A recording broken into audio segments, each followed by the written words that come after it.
हरे Krishna class 10th बाचा party. तो आज हम देखने वाले हैं most important question of real number.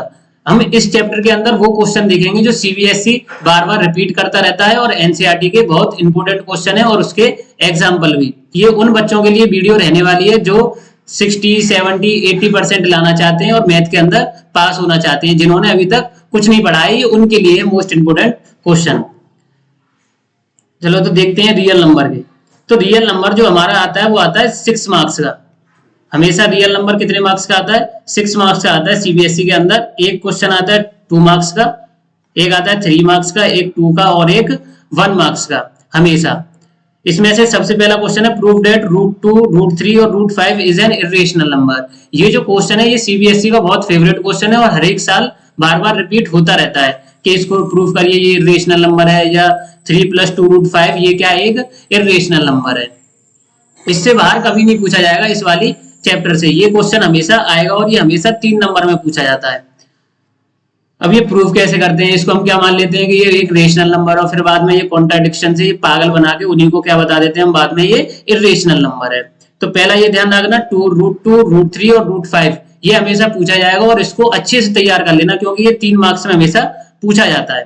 या 3 + 2 √5 या 1/2 √2, अगर ऐसे क्वेश्चन आते हैं तो इनको कैसे सॉल्व करें, तो इन वालों को रटो या कुछ भी करो, तो ये क्या होते हैं? Irrational number. इसको याद कर लेना। तीसरा question, if 2 positive integer a and b are written as a is equal to x³ y² and b is equal to x y³ and where x and y are prime number। ये ज्यादातर question पूछे जाते हैं और LCM और HCF ऐसे नहीं आते कि आपको एक नंबर दे दिया फिर एक नंबर दे दिया और आपको सॉल्व करने को बोल दे। आपको क्या दिए होंगे? वेरिएबल्स दिए होंगे। अब इन्हें सॉल्व कैसे करते हैं, इनके एचसीएफ और एलसीएम कैसे निकालते हैं। अगर आपसे एचसीएफ पूछा है तो एचसीएफ का मतलब क्या है? Highest common factor. Highest common factor का मतलब है ऐसे जिन नंबरों की पावर क्या हो कम, जिन नंबरों की पावर क्या हो सबसे कम, वही क्या होते हैं हमारे एचसीएफ। जैसे इस वाले के अंदर देखो, ए के अंदर क्या है सबसे कम पावर? y² और बी के अंदर सबसे कम किसकी है? x की। तो एचसीएफ कितना आ जाएगा? xy²।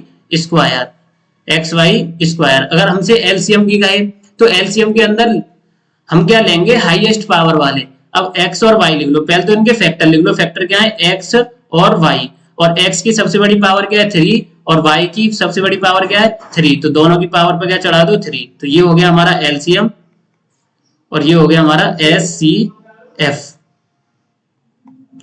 इन क्वेश्चनों को ढंग से कर लेना क्योंकि ये बार बार पूछे जाते हैं और ये तो पक्की गारंटी है कि √2, √3 और √5 इनमें से एक ना एक क्वेश्चन आएगा और बस कुछ नहीं करना है। अगर 2 का याद कर लिया है तो 3 लिख देना, 3 की जगह 5 लिख देना, बस इनको इंटरचेंज करते रहना है। आगे देखते हैं 4 क्वेश्चन।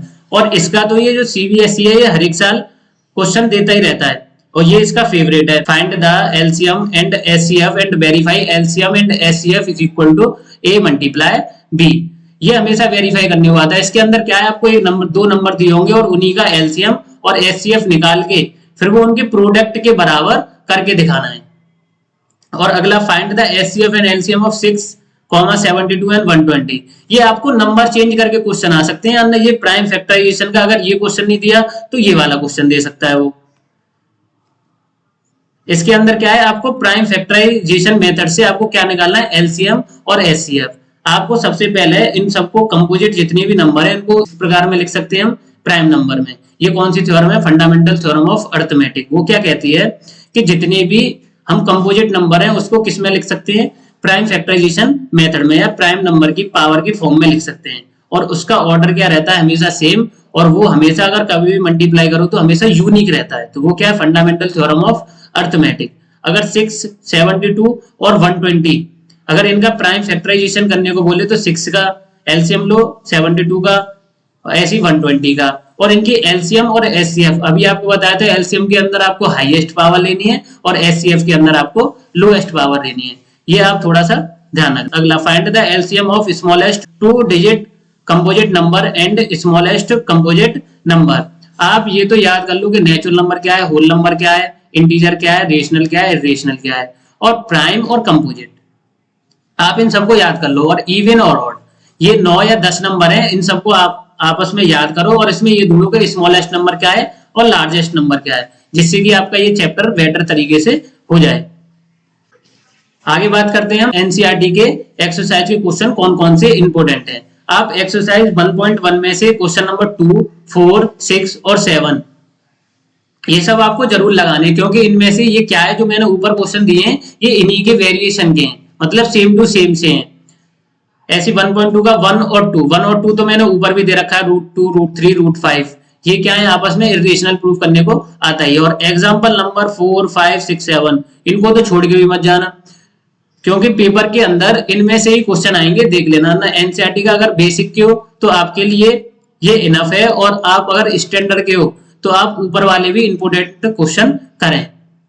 और ये वीडियो उन बच्चों के लिए है जो 60, 70, 80 या 90% के आसपास लाना चाहते हैं। 95 और जो 100 या 98 लाना चाहते हैं वो तो पहले से ही डेडिकेटेड होंगे, इसलिए आप वो तो 90 और 95 ला सकते हैं। ये तो बस उन बच्चों के लिए है जो पास होना चाहते हैं, अन्ना जो 90, 95 या 90 या 98, 99% लाना चाहते हैं वो तो पहले से ही पढ़ रहे होंगे। अगर पहले से नहीं पढ़ रहे तो अब तो उनकी 99% आने से रही।